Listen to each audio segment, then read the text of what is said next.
What's up, everyone? Hope you're all doing great. Remember to laugh a little, it's good for the soul. Welcome back to Darkest Dark Web Horror Stories. Love hearing from you in the comments, so say hi, share suggestions, or just lurk. Don't forget to like and subscribe. Your feedback makes this a community. Now let's get creepy. Lights down, chills up. Get ready for nightmares. Onto the stories.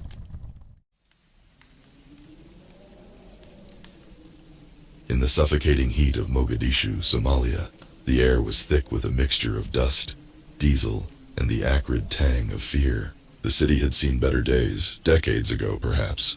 But now it was a maze of bullet-riddled buildings and broken dreams. I was here as an aid worker, tasked with distributing food and medical supplies to those who had lost everything to the endless conflict. It was a thankless job, but it was one I was committed to, or at least I was, until I stumbled upon something that shattered my already fragile faith in humanity. My name is Claire, and this is the story of how I discovered a dark web operation recruiting and training child soldiers, and how I barely made it out alive. It all began with a whisper. Ahmed, a young boy no older than 12, came to our makeshift clinic with a gunshot wound. His eyes, once bright and full of hope, were now hollow and distant. As I cleaned his wound and bandaged him up, he told me about a place where children were taken and never seen again. They called it the factory. Initially, I thought it was just another tragic story in a city full of them. But then more whispers started to reach me. Parents would come to me in tears, begging for help to find their missing children. The local authorities were of no use. They were either too corrupt or too scared to do anything about it. The more I heard, the more I realized this wasn't just a series of isolated incidents. This was something far more sinister. I decided to dig deeper. Using my connections, I got in touch with a local journalist named Hassan. He was one of the few people who dared to report on the darker side of Mogadishu. When I mentioned the factory, his face paled. "I've heard of it," he said, his voice barely above a whisper. "But it's dangerous to even talk about it. They have eyes and ears everywhere." Hassan and I agreed to meet at a small, nondescript cafe in the heart of the city. It was the kind of place where no one asked questions, and everyone minded their own business. As we sat in a dark corner, he pulled out a small, battered laptop and showed me what he had found. The factory, it turned out, was a code name for a covert operation run through the dark web. This wasn't just a kidnapping ring. It was a well-organized and well-funded militia operation. They were recruiting children, brainwashing them, and turning them into soldiers. The more I read, the more my blood ran cold. They had entire training camps hidden in the outskirts of the city, guarded by heavily armed mercenaries. "We have to do something," I said, my voice shaking with a mixture of fear and determination. Hassan looked at me, his eyes filled with a mixture of pity and resolve. "We can try, but it won't be easy. These people are dangerous. They have connections in high places." For the next few weeks, Hassan and I worked in secret, gathering as much information as we could. We mapped out potential locations of the training camps and identified key figures involved in the operation. Every lead we followed put us at greater risk, but the thought of those children kept us going. One night, Hassan came to me with a look of grim determination. "We have a lead on one of the camps," he said, "but we can't go to the authorities. We have to do this ourselves." I knew he was right. The local authorities were compromised, and going to them would likely result in our deaths. We needed to act fast and discreetly, armed with nothing but a few handguns and our wits.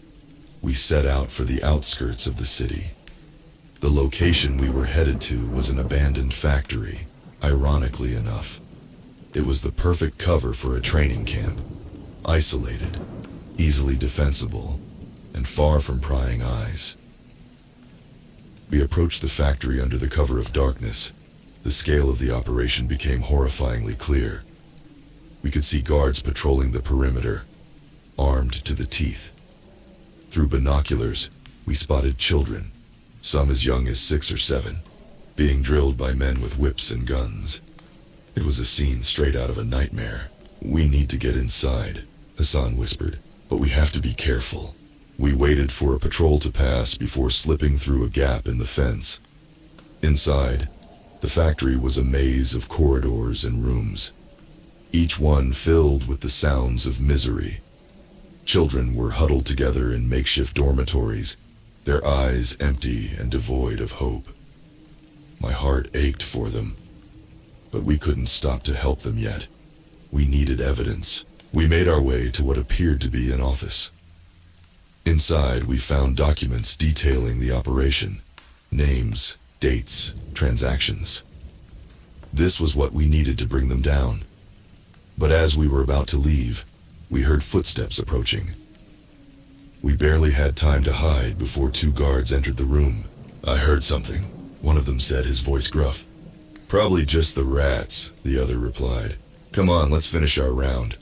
As soon as they left, we slipped out of the office and made our way to the dormitories. We had to act fast. We gathered as many children as we could, urging them to stay quiet. Hassan led the way, and I brought up the rear, praying we wouldn't be discovered. Just as we were about to reach the fence, an alarm went off. The guards had found the office. Panic set in, and the children started to cry. "Run!" Hassan shouted, and we all bolted for the gap in the fence. Gunfire erupted behind us as we fled into the night. Bullets whizzed past us, but we kept running. Somehow we managed to reach the city without losing anyone. We took refuge in an abandoned building, where we finally had a chance to catch our breath. "We did it," Hassan said, his voice filled with a mixture of relief and disbelief. But I knew it wasn't over. We had rescued some of the children, but the operation was still ongoing. We needed to shut it down for good. Using the documents we had gathered, we compiled a dossier and sent it to every international organization we could think of. We knew it was only a matter of time before the militia came after us, so we had to act fast. The response was overwhelming. Within days, international pressure forced the local government to act. Raids were conducted on the training camps, and the operation was dismantled. The children were rescued, and the key figures were arrested, but the victory came at a cost. Hassan was killed in one of the raids, and I was forced to flee the country. I now live in a safe house, constantly looking over my shoulder, but I have no regrets. We saved those children, and we brought justice to those who had wronged them. I tell this story not to seek sympathy, but to shed light on the horrors that exist in the shadows. The dark web is a place where humanity's darkest impulses run unchecked, and it's up to us to bring those horrors to light. If my story can inspire even one person to take a stand, then it was all worth it. The world is a dark place, but as long as there are people willing to fight for the light, there is hope. And sometimes, hope is all we have. It's been months since the raid, but the nightmares still haunt me. Every night I see the faces of those children, their eyes pleading for help. And every night I relive the moment Hassan fell, his blood staining the ground. I had to leave Somalia after that. It wasn't safe for me anymore. The militia had put a bounty on my head, and staying there would have been a death sentence. With the help of some sympathetic colleagues, I managed to secure a flight out of the country. Now I live in a safe house somewhere in Europe, constantly looking over my shoulder. The world outside my window is a far cry from the chaos of Mogadishu. It's peaceful, almost idyllic, but I can't shake the feeling that it's just a veneer, hiding the darkness lurking beneath the surface. I've tried to move on, to rebuild my life, but it's hard. The guilt and the memories are like weights around my neck, dragging me down. I spend my days trying to find purpose. I've started working with a human rights organization, using my experience to help others. It's not the same as being on the ground, but it's something. It keeps me busy, keeps my mind occupied. But every now and then, I get an email or a message from someone who was touched by our story. People who want to help, who want to make a difference. It gives me hope, and it reminds me why we did what we did. One day I received an email that stood out. It was from a young woman named Amina. one of the children we had rescued. She had been taken to a rehabilitation center after the raid, and she was now living with a foster family in Canada. Her email was filled with gratitude, and she told me how she was rebuilding her life, going to school, and dreaming of becoming a doctor. Reading her words brought tears to my eyes. It was a reminder that despite the pain and the loss, we had made a difference. We had given those children a chance at a better life, but the darkness is never far behind. A few weeks ago, I received a package in the mail. There was no return address, but inside was a single piece of paper with a chilling message. "We know where you are." I reported it to the authorities, but there's not much they can do. I'm careful, always watching my back. But the fear is a constant companion. I don't know if it's just a scare tactic or if they're really coming for me, but I won't let it stop me. I can't. The fight isn't over. There are still children out there, still operations running in the shadows. And as long as there is breath in my body, I will continue to fight.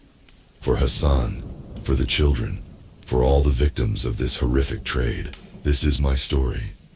But it's not just mine.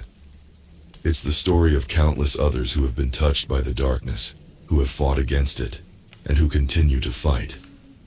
We are the light in the darkness, and we will not be extinguished. So if you're reading this, know that you have the power to make a difference. It doesn't matter how small your actions may seem. Every bit helps. Speak out. Raise awareness. Support organizations that are fighting the good fight. Together, we can shine a light on the darkness and bring hope to those who need it most. And to those who are out there fighting in the shadows, know that you are not alone. We are with you, in spirit, if not in body. Stay strong, stay safe, and never give up. Because as long as there is light, there is hope. The following days were tense. I knew the message was meant to rattle me, and it did. But it also steeled my resolve. I doubled down on my efforts, working even harder with the human rights organization. We started a new campaign, aimed at raising awareness about the plight of child soldiers and the dark web operations that perpetuate this horror. The support we received was overwhelming. People from all over the world reached out, wanting to help in any way they could. Donations poured in, and with the increased funds, we were able to launch new initiatives, including educational programs in conflict zones and rescue missions to save at-risk children. But with success came increased scrutiny. The militias and corrupt officials who ran these operations were feeling the pressure, and they didn't like it. The threats became more frequent and more specific. I was forced to change locations several times, always staying one step ahead. One night, as I was going through some old files, I found a note from Hassan. It was tucked away in a folder, a small piece of paper with his handwriting. "Keep fighting," it said. "For them, for us." I clutched the note, tears streaming down my face. Hassan had given his life for this cause, and I would not let his sacrifice be in vain. I owed it to him, and to all the children we had saved, and those we had yet to save. It was during one of our new operations that we got a major breakthrough. A former militia member had defected, and was willing to talk. He provided us with detailed information about the remaining training camps, and the high-ranking officials involved in the operation. It was the break we needed. Working with international law enforcement, we coordinated a series of raids on these camps. The operations were risky, but they were successful. Hundreds of children were rescued, and several key figures were arrested. The dark web operation was dealt a significant blow, but we knew it wasn't over. The fight against this kind of evil is never truly over. But every victory, no matter how small, is a step in the right direction. And as long as there are people willing to stand up and fight, there is hope. As for me, I'm still living in the shadows, always on the move. The threats haven't stopped, and they probably never will. But I've learned to live with the fear. It fuels me, drives me to keep going. I've also found solace in the small moments of joy. The emails from rescued children, the support from strangers around the world, the knowledge that we are making a difference. It's these moments that keep me going, that remind me why this fight is worth it. I don't know what the future holds. Maybe one day I'll be able to live without looking over my shoulder. Maybe one day the darkness will be vanquished for good. But until then, I will keep fighting. For Hassan, for the children, for all of us. Because as long as there is light, there is hope. And hope is something they can never take away. In the quiet moments, when the world seems still and the fear subsides, I think about the children we've saved, and the ones we couldn't. I think about Hassan, and all the others who have given their lives for this cause. Their sacrifices weigh heavily on me, but they also give me strength. I remember the first child we rescued, Ahmed, and how his eyes lit up with hope when he realized he was safe. I remember Amina's email, her words a beacon of light in the darkness. These memories are my armor, protecting me from the despair that threatens to overwhelm. The work continues. Every day we uncover new horrors, new challenges, but we also find new allies, new reasons to hope. The world is full of darkness, but it is also full of people willing to fight for the light. And as long as there are people like that, there is hope. So to anyone reading this, know that you are not alone. There are people out there fighting for you, fighting for all of us. And if you can, join us. Speak out. Take action. Make a difference. Together we can shine a light on the darkness and bring hope to those who need it most. Because in the end, it's the light that will prevail. It always does. And that is something worth fighting for.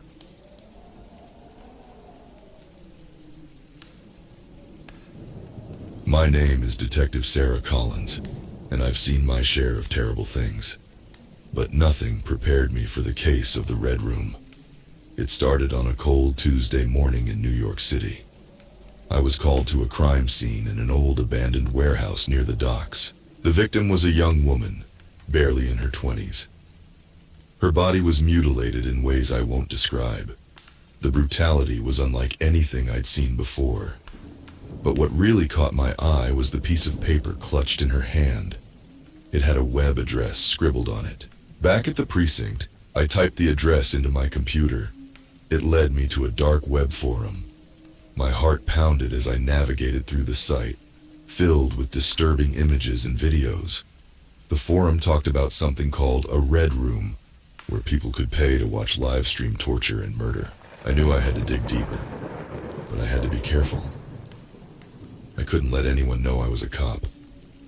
I created a fake profile and started to explore the forum, reading posts and watching discussions. The users were sick, enjoying the pain and suffering of others. Days turned into weeks, and I finally found a lead. A user named The Puppeteer claimed to run one of these red rooms. His posts were cryptic, filled with riddles and codes, but I knew I had to find him. I spent hours deciphering his messages, piecing together clues. One night I got a private message from the puppeteer. He said he knew I was watching him and that he was watching me too. My blood ran cold. How did he know? I had been so careful. The next morning, I found a small black envelope in my mailbox. Inside was a photograph of my apartment, taken from the street. There was also a note that read, "Stay out of this, or you'll be the next star of my show." I knew I couldn't stop now. I had to find this monster and end the Red Room once and for all. I couldn't let fear control me.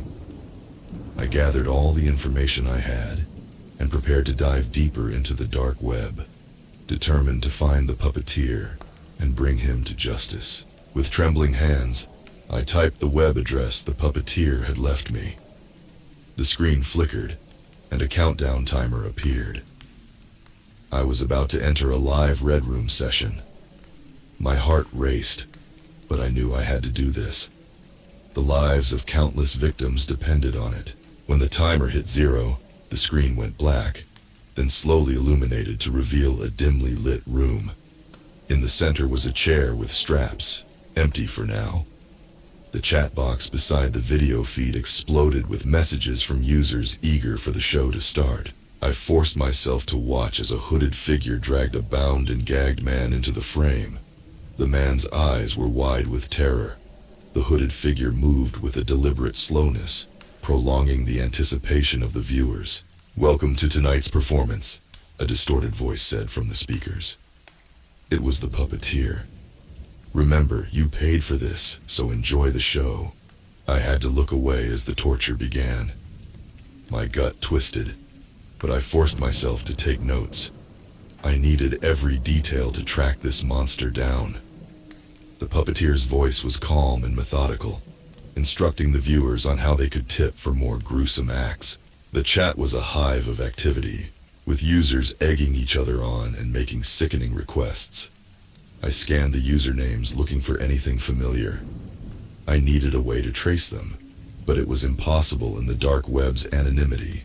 Hours felt like days. But finally, the screen went dark again. The session was over, and I felt like I'd lost a piece of my soul watching it. But I had to press on. I'd gathered some valuable information. Names of regular users, details about the room, and the way the puppeteer moved and spoke. I shut down my computer and leaned back, exhausted. I knew I couldn't do this alone. I needed help, but who could I trust? The puppeteer had already shown he could reach me, even at home. I decided to contact an old friend, someone who owed me a favor. I reached out to Mark, an old colleague who had retired from the force and now worked as a private investigator. We met at a small diner on the outskirts of the city, a place we used to visit during late-night stakeouts. "Sarah, this is dangerous," Mark said after I explained everything. "The dark web is a rabbit hole you don't want to go down alone." "I know, Mark," I replied, "but I can't turn back now. I need your help." He sighed, rubbing his temples. "All right, I'll help, but we need to be smart about this. No rash moves." We spent hours discussing our plan. Mark had contacts in the cyber world, hackers who could help us trace the users and find the puppeteer. He also suggested we set up a trap, luring the puppeteer out by pretending to be interested in joining his twisted operation. It was risky, but it was our best shot. We started by reaching out to Mark's hacker friends, who promised to dig into the forum and gather as much information as possible. Meanwhile, I kept up my act on the dark web, posting messages and trying to gain the trust of the users. Days turned into sleepless nights as we worked tirelessly.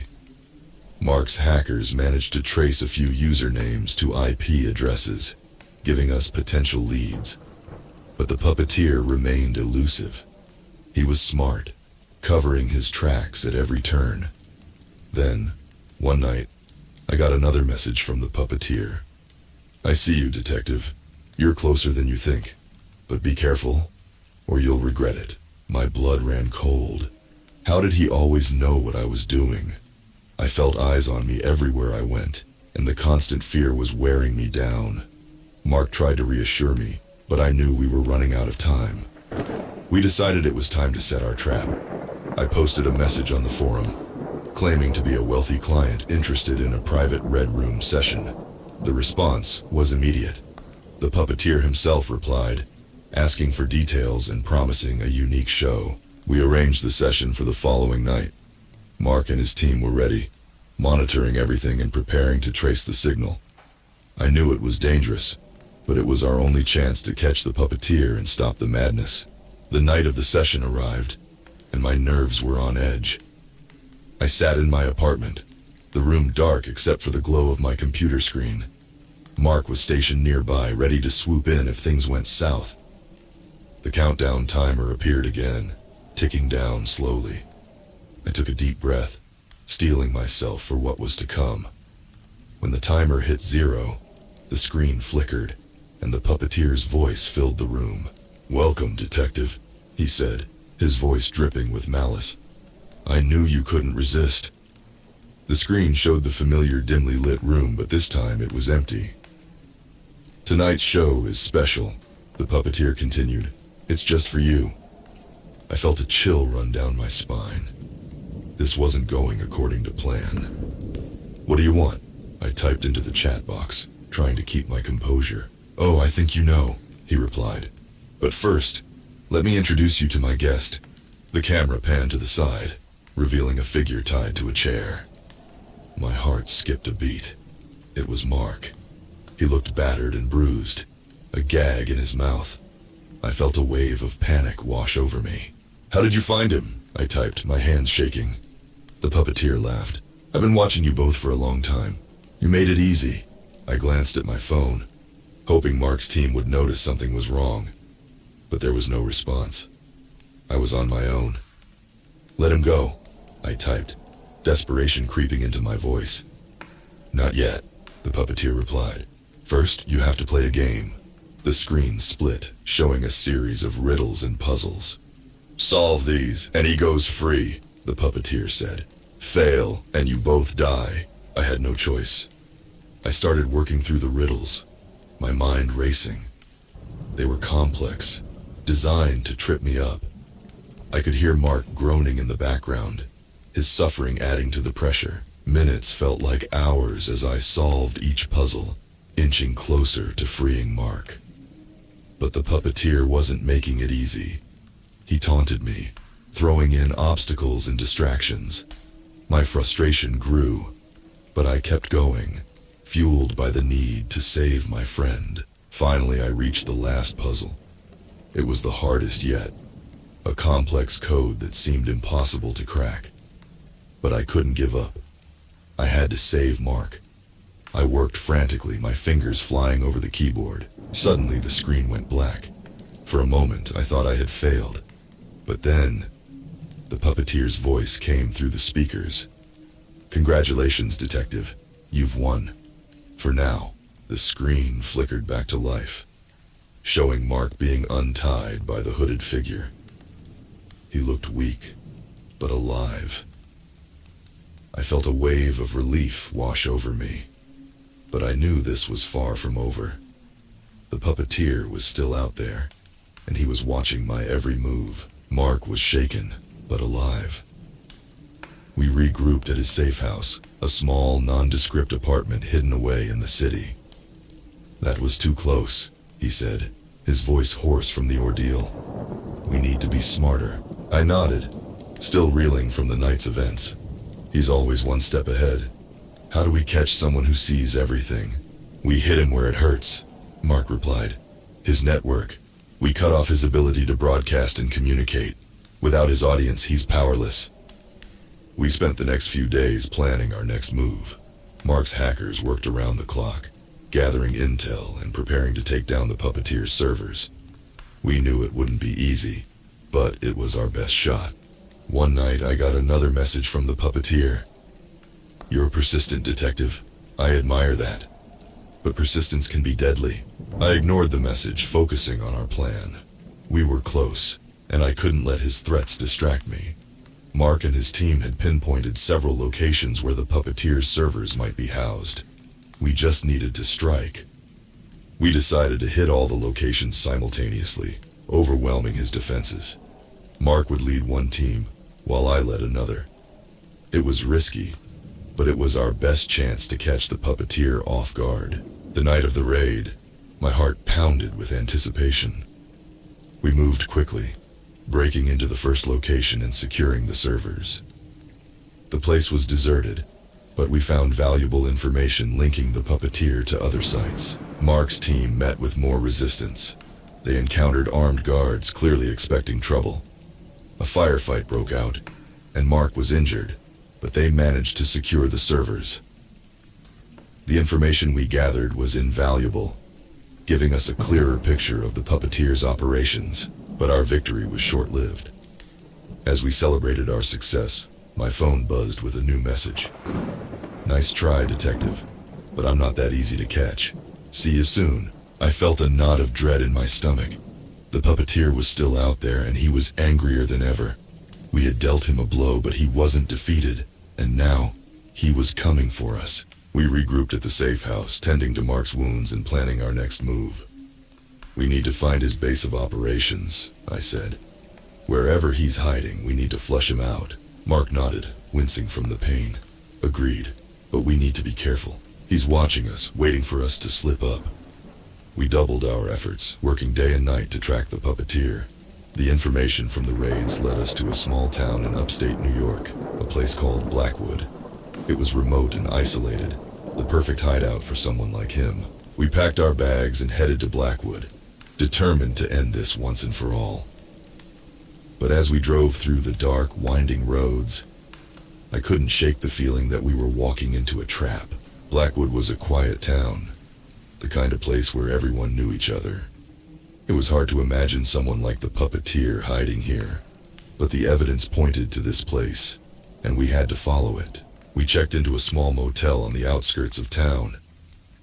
Mark's injuries had slowed him down, but his determination was unyielding. We need to find his base of operations, he said, spreading out a map of the town. It has to be somewhere remote, away from prying eyes. We spent the next few days scouting the area, asking discreet questions and observing the locals. One name kept coming up, an old, abandoned mansion on the edge of town, known to the locals as the Blackwood Manor. It was said to be haunted, and no one went near it. It fits his MO, Mark said. Remote, secluded, and already feared by the locals. Perfect for someone like him. We decided to investigate the mansion that night. Armed with flashlights and our wits, we made our way through the overgrown path leading to the decrepit building. The place looked like something out of a horror movie, its windows shattered, and the walls covered in ivy. Inside, the air was thick with dust and decay. We moved cautiously, our flashlights cutting through the darkness. Every creak of the floorboards made my heart race. But we pressed on, determined to find the puppeteer's hideout. We searched room after room, finding nothing but old furniture and cobwebs. But then, in the basement, we found a hidden door. It was locked, but Mark managed to pick the lock with ease. The door swung open, revealing a narrow staircase leading down into the darkness. We descended the stairs, our flashlights flickering. At the bottom, we found a large, dimly lit room filled with computer equipment. Monitors lined the walls, displaying live feeds from hidden cameras. In the center of the room was a large, ornate chair, facing away from us. Slowly, I approached the chair, my heart pounding. I reached out and spun it around, only to find it empty. But the monitors showed something that made my blood run cold. Live feeds from our motel room, our safe house, and even this basement. "He's been watching us the whole time," Mark whispered. Suddenly, the monitors went dark, and the puppeteer's voice echoed through the room. "Welcome to my lair, detective. I've been expecting you." The lights flickered, and the room was plunged into darkness. I felt a rush of panic as I heard footsteps behind us. We were trapped. "We need to get out of here," Mark said, grabbing my arm. We ran back up the stairs, but the door at the top slammed shut, trapping us inside. The puppeteer's laughter echoed through the basement. "Did you really think it would be that easy?" We were cornered, with nowhere to run, but I wasn't ready to give up. I pulled out my phone and sent a distress signal to the rest of our team. We just had to hold out until they arrived. The darkness in the basement was suffocating, and the puppeteer's laughter echoed ominously. Mark and I pressed our backs against the wall, trying to stay calm. We had sent the distress signal, but help seemed a distant hope in the face of our dire situation. Suddenly, the lights flickered back on, but dimly. The monitors buzzed to life, displaying a chilling message. "Let the final show begin." The door at the top of the stairs opened, and a hooded figure stepped through. It was the puppeteer. He moved with a terrifying calmness, his eyes gleaming with malicious delight. "Welcome, detective. I've been waiting for this moment." I stepped forward, trying to mask my fear with determination. "It's over, puppeteer. We've sent for backup. You won't get away this time." He chuckled, a sound that sent shivers down my spine. Back up? How quaint. But you underestimate me, detective. This is my game and I always win. Without warning, he lunged at us, wielding a knife. Mark and I dodged, the blade missing us by inches. We fought back, but the puppeteer was strong and relentless. The confined space of the basement made it difficult to maneuver. Mark managed to land a punch, knocking the knife from the puppeteer's hand. I seized the opportunity and grabbed it, pointing it at him. "It's over," I said, my voice steady despite the fear coursing through me. The puppeteer raised his hands, a twisted smile on his face.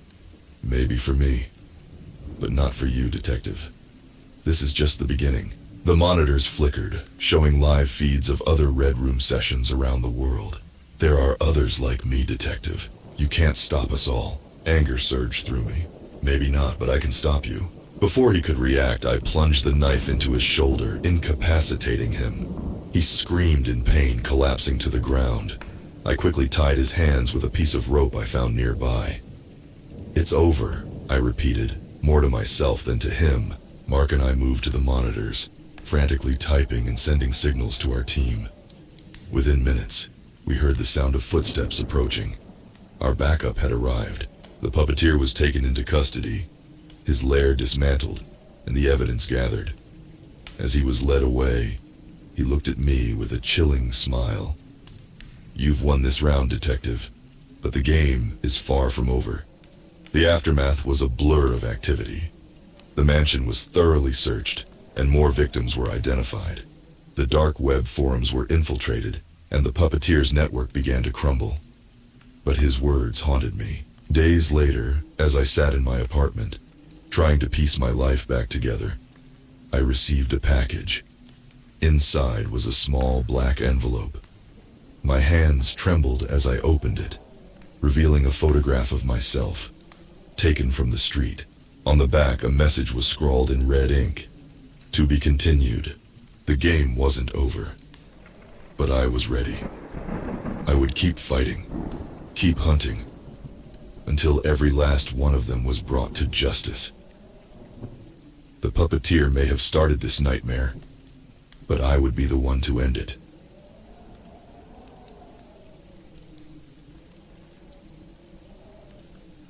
Hi, I'm Jake Reynolds. I'm a politician in New York City. I've always tried to do what's right. But last week, something terrible happened. It all started when I got an email late at night. The email was strange. It was from an unknown sender, and the subject line said, "We know your secret." I almost deleted it, but something made me open it. Inside, there was a video. My heart sank when I saw it. In the video, there was someone who looked just like me. He was doing terrible things I would never do. My mind raced. This couldn't be real. But the person in the video moved like me, talked like me. It was uncanny. A message followed. "Pay $500,000 or this goes public." I felt sick. Who would believe me if this video got out? My career, my life would be over. But there was no way I could pay that kind of money. I had to figure out who was behind this. I stayed up all night searching the internet. I read about something called deepfake technology. It's when someone uses a computer to make fake videos that look real. That's what they had done to me. But who were they? The next morning, I went to my office. I tried to act normal, but my mind was racing. I told my assistant, Emma, that I had an emergency. We went into my office and locked the door. "Emma, something terrible has happened," I said. I showed her the email and the video. Her face went pale. "Jake, this is bad, really bad," she said. "We need to call the police." "No," I said quickly. "We can't trust anyone right now. We have to figure this out ourselves." Emma nodded. She was the only person I could trust. We spent the rest of the day looking for clues. We found out that these kinds of attacks often come from the dark web. It's a hidden part of the internet where criminals do their business. As the day turned into night, we were no closer to finding out who did this. But I knew one thing. I couldn't let them win. I had to clear my name. That night I went home exhausted. but determined. I couldn't let these people ruin my life. I had to find them, no matter what it took. The next day, Emma and I decided to dive deeper into the dark web. We needed help, so we reached out to an old friend of mine, Mike. Mike used to be a hacker, but now he works in cybersecurity. I knew if anyone could help us, it was him. We met Mike in a small coffee shop in Brooklyn. It was a quiet place where we wouldn't be overheard. When we showed him the video, he looked worried. "This is serious, Jake," he said. "These people are dangerous, but I think I can help you." Mike took out his laptop and started working. He explained that the dark web is like an iceberg. The part we see is just the tip. Below the surface, there's a whole world of hidden websites and secret networks. As Mike dug deeper, he found a forum where people talked about making deepfake videos. It was a creepy place, full of shady characters. But then, Mike found something that made my blood run cold. "Look at this," he said. He showed us a post from someone called Black Wolf. They were talking about a big project involving a politician in New York. It had to be me. "We need to find this Black Wolf," I said. "They know who's behind this." Mike nodded. "It's not going to be easy. These people are good at hiding, but I'll keep looking." Over the next few days, Mike worked around the clock. Emma and I kept up our normal routines, but it was hard to focus. Every time my phone rang, I jumped. I couldn't shake the feeling that someone was watching me. Then, one evening, Mike called. "I found something," he said. "I traced Black Wolf to a server in Russia. But there's more. It looks like they're connected to a crime syndicate." My heart sank. This was bigger than I thought. "What do we do now?" I asked. "We need more information," Mike said.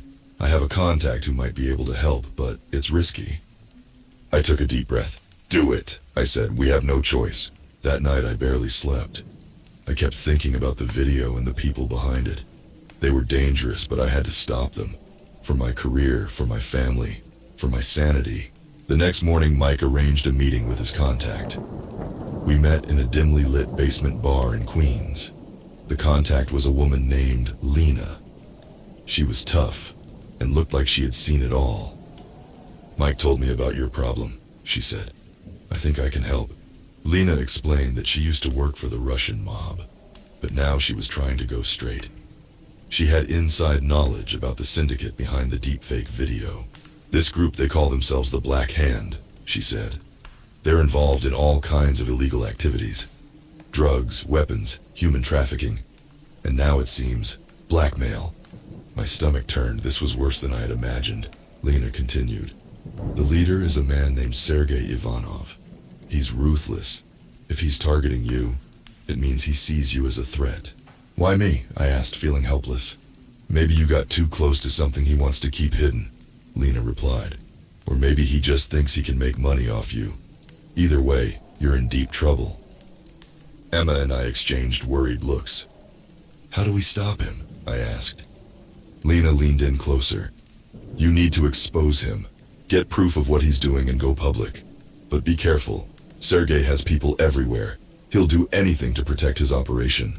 We thanked Lena and left the bar. My mind was racing. We had a name and a target, but no clear plan. How could we get proof without getting caught? As we walked back to the car, Emma grabbed my arm. "Jake, we can do this," she said. "We'll find a way." Her confidence gave me a glimmer of hope. But deep down, I knew the road ahead was dangerous. We were up against powerful, ruthless people, and one wrong move could be deadly. Back at the office, we started to form a plan. We needed to get close to Sergei, but without drawing attention. Mike suggested we use a fake identity to infiltrate the Black Hand's operations. "It's risky," Mike said, "but it's our best shot." I agreed. "Let's do it." We spent the next few days creating a new identity for me. I became John Miller, a businessman looking to make shady deals. It felt strange pretending to be someone else, but it was necessary. With everything in place, I took a deep breath and made the call. "Hello, this is John Miller," I said, trying to sound confident. "I'm interested in doing business with the Black Hand." There was a long pause on the other end. Then a voice replied, "Meet us at the warehouse on 34th Street, tomorrow at midnight." The next night, I felt a mix of fear and determination as I approached the warehouse on 34th Street. The area was dark and deserted. I parked my car a few blocks away and walked the rest of the distance. I had a small earpiece connected to Mike and Emma, who were monitoring everything from a safe location. "Remember, Jake, stay calm," Mike said through the earpiece. "We're right here with you." I nodded, even though they couldn't see me. As I got closer, I saw two men standing by the entrance. They looked tough, with tattoos and hard expressions. I took a deep breath and approached them. "I'm here to see Sergey," I said, trying to sound confident. One of the men looked me up and down. "Follow me," he said gruffly. He led me inside the warehouse. It was a large, open space filled with crates and machinery. In the center, there was a makeshift office with a few chairs and a desk. Sitting at the desk was a man who could only be Sergey Ivanov. He had a cold, calculating look in his eyes. "Mr. Miller, I presume?" he said with a slight accent. "Yes," I replied. "I heard you might have some opportunities for someone like me." Sergey smiled, but it didn't reach his eyes. "Opportunities, yes. But first, I need to know I can trust you." He gestured to a chair, and I sat down. We talked for what felt like hours. Sergey asked me all sorts of questions about my business and why I wanted to work with the Black Hand. I stuck to the story we had rehearsed, trying not to let my nerves show. Finally, Sergey seemed satisfied. "All right, Mr. Miller," he said. "We'll give you a chance. But remember, cross us, and there will be consequences." I nodded, trying to hide my relief. "Understood." Sergey gave me a phone and told me to wait for further instructions. As I left the warehouse, I felt a mixture of relief and dread. We were in, but the real danger had just begun. Back at the safe location, Mike and Emma were waiting. "Good job, Jake," Mike said. "But this is just the beginning. We need to get proof of their operations." Over the next few days, I followed Sergey's instructions.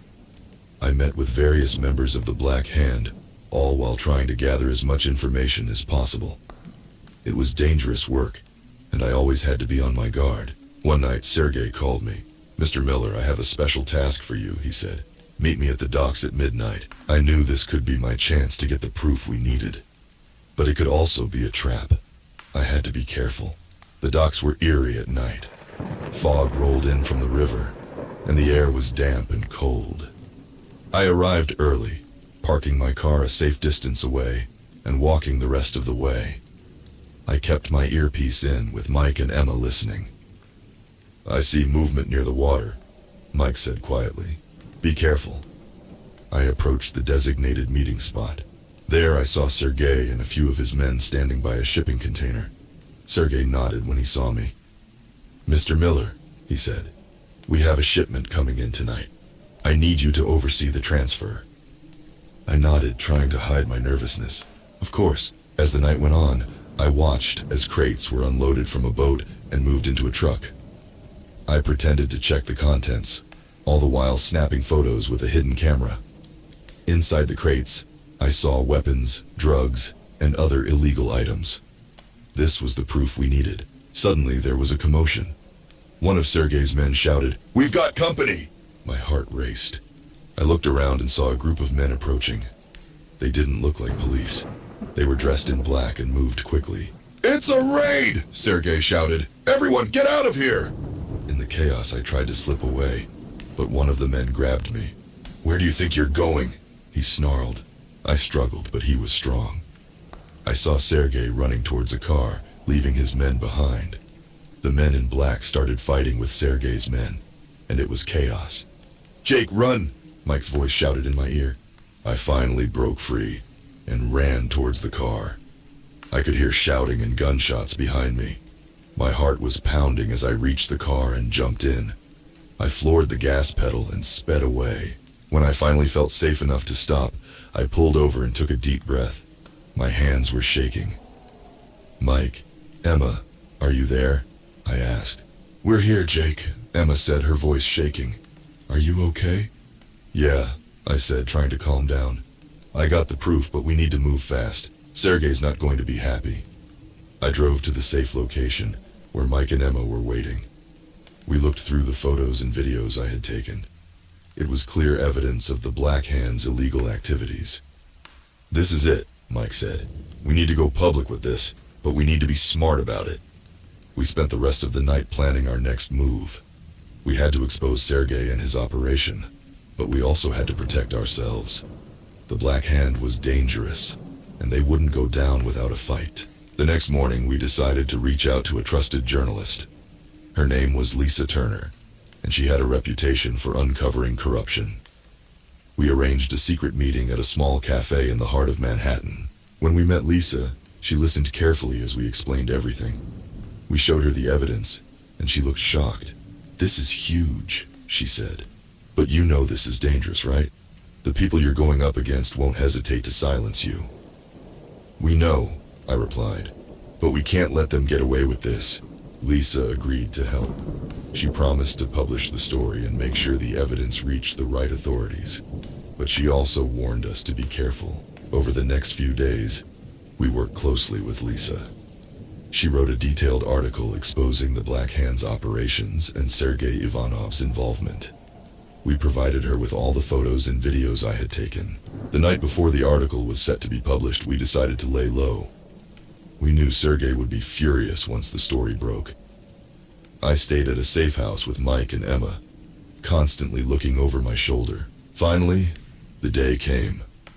The article went live, and the news spread quickly. It was all over the media. People were shocked by the revelations, and the authorities launched an immediate investigation. But as expected, Sergey didn't take it lying down. That night my phone rang. It was an unknown number. I hesitated, then answered. "Jake Reynolds," a cold voice said.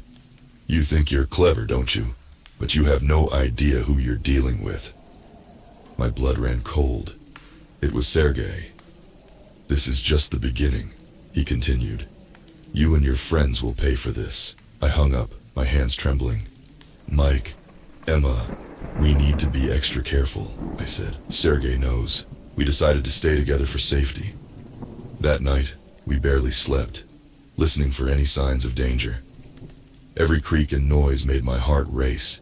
The next morning, we woke up to the sound of sirens. The police had surrounded the safe house.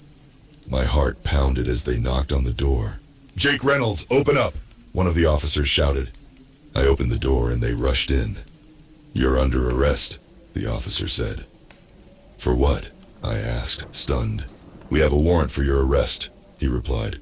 "For blackmail and conspiracy." My mind was spinning. This had to be Sergey's doing. He was trying to frame me. As they took me away, I looked back at Mike and Emma. "Find a way to prove my innocence," I pleaded. In the holding cell, I felt a mix of fear and determination. I knew I was innocent, but proving it wouldn't be easy. Sergey had powerful connections, and he wasn't afraid to use them. Meanwhile, Mike and Emma worked tirelessly to clear my name. They contacted Lisa and explained the situation. She promised to help, but it would take time to gather more evidence. After what felt like an eternity, I was released on bail. My reputation was in tatters, but I wasn't giving up. We needed to find a way to expose Sergey's plot against me. Mike had an idea. "We need to get Sergey to confess," he said. "If we can record him admitting to framing you, we'll have the proof we need." It was a risky plan, but it was our best shot. We decided to lure Sergey into a trap. I reached out to him, pretending to be desperate and willing to make a deal. "Sergey, let's talk," I said over the phone. "I don't want any more trouble. Let's settle this." There was a long pause. "Fine," Sergey replied. "Meet me at the old factory tonight." That evening, we set up hidden cameras and microphones at the factory. Mike and Emma stayed nearby, ready to intervene if things went wrong. My heart raced as I waited for Sergey. Finally, he arrived. He looked as cold and ruthless as ever. "You have a lot of nerve, Reynolds," he said. "I just want this to end," I replied, trying to sound defeated. "I'll do whatever it takes." Sergey smirked. "You should have thought of that before crossing me." As we talked, I steered the conversation towards the blackmail and the false charges against me. "You set me up, didn't you?" I asked. Sergei laughed. "Of course I did. You were a threat, and I eliminated you." My heart pounded. This was it. "But now everyone knows about your operation," I said. "What do you have to gain?" Sergei's expression darkened. "You think this will stop me? I have powerful friends. You'll never win." At that moment, Mike and Emma burst in, recording everything. "It's over, Sergei," Mike said. "We have your confession." Sergei's face twisted with rage. He lunged at me, but Mike and Emma restrained him. The police arrived moments later, arresting Sergei and his men. It was finally over. With Sergei's confession, I was exonerated.